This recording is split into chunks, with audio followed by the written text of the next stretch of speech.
As we continue our slow walk through the streets of Victorian London, the fog grows thicker, the gas lamps glow like blurred, distant stars, and the cobblestones glisten with moisture, reflecting the dim light. You might hear the faint sound of laughter from behind a closed shutter, or the solitary echo of footsteps on a nearby bridge. These sounds are a reminder that London was never just a city of industry and rigid respectability. It was also a city of hidden desires, whispered arrangements, and carefully managed secrets. Now, prostitution itself wasn't actually illegal. A woman could, in theory, sell her companionship without breaking the law. But everything that surrounded each-running brothels, soliciting on the street, earning money from another's body, these were crimes. Yet, despite these legal lines in the sand, the trade flourished, woven deep into the city's economy, hidden in plain sight. It operated in the shadows, but its presence was undeniable, a secret everyone seemed to know.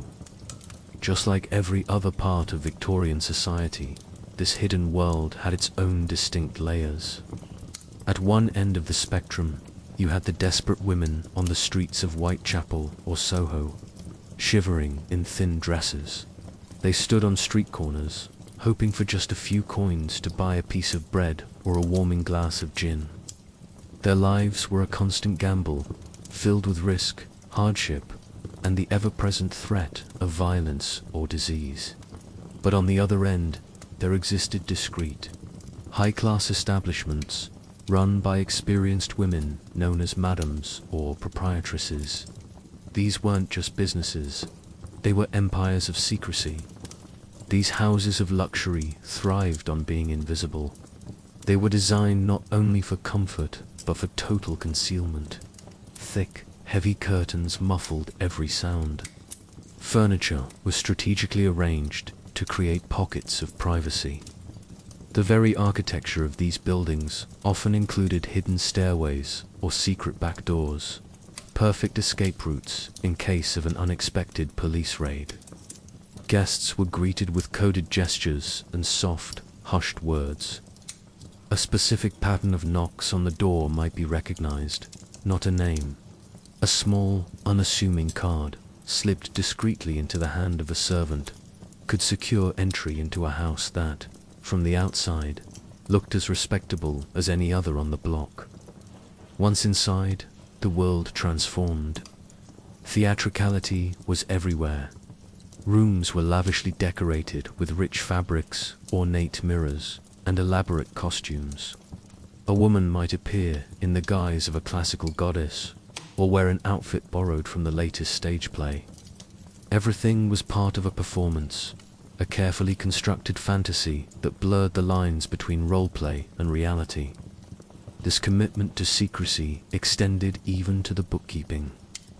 Ledgers were often written in symbols or with initials, never using full names that could trace back to a client. It was a world built on illusion, where every detail was managed to protect the delicate fantasy. And who were the men who sought out these hidden pleasures? The clientele came from every walk of life. Ambitious clerks, military officers, and successful merchants mingled with sharp-witted barristers and even members of parliament. The aristocracy was present too, though they were often the most cautious, always balancing their desire for indulgence with the absolute need for discretion. For these powerful men, secrecy was a currency as valuable as gold. A single scandal could topple a career, ruin a family, and destroy a reputation built over a lifetime. But secrecy, by its very nature, is fragile. The constant shadow of blackmail loomed over this world.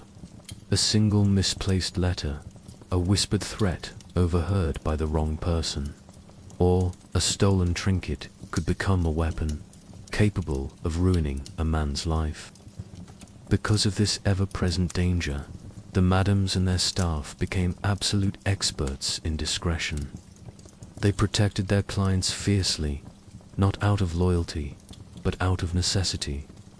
The survival of their entire business depended on the unbreakable trust they cultivated with their patrons. The police, too, played a complicated and often ambiguous role in this delicate ecosystem. Raids certainly happened, sometimes with great noise and public drama, but often these raids were surprisingly predictable. Their timing might be known well in advance, allowing the establishment to prepare. Unspoken arrangements often existed between certain brothels and certain police officers, delicate. Unspoken truce built on a foundation of tolerance, pragmatism, and quiet corruption. The law was a line that could be bent, as long as appearances were maintained. At their core, these brothels were highly organized businesses. Prices varied dramatically, depending on the privacy of the room, the richness of the setting, or the specific company being requested. Just like any other marketplace, there was a vast spectrum of options. At one end were the humble lodging houses offering fleeting moments of privacy for a low price. At the other were the velvet-draped salons, offering an evening of unparalleled luxury for a small fortune. Historians still debate the finer details of these hidden worlds. Was the language of the fan truly used to signal desire across a crowded room? Did the way a woman held her parasol or dropped her handkerchief carry a secret, coded meaning? Or are these just romantic stories told later, a kind of folklore that grew out of a society that was obsessed with codes and hidden messages? We can't be entirely sure. But what we do know is that Victorian London was a city where appearances and secrets were locked in a constant, intricate dance. And as we continue our walk, slowly through these misty, lamplit streets, it's crucial to remember the women themselves.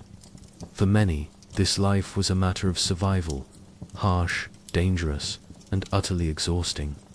For a select few, it was a profession they carried out with incredible skill, discretion, and a surprising degree of authority. But for all of them, it was a life lived beneath the immense weight of respectability's mask. A constant, precarious balancing act between risk and necessity. The fog closes around us again, and we step back into the quiet of the night, leaving behind those hidden houses and their guarded secrets.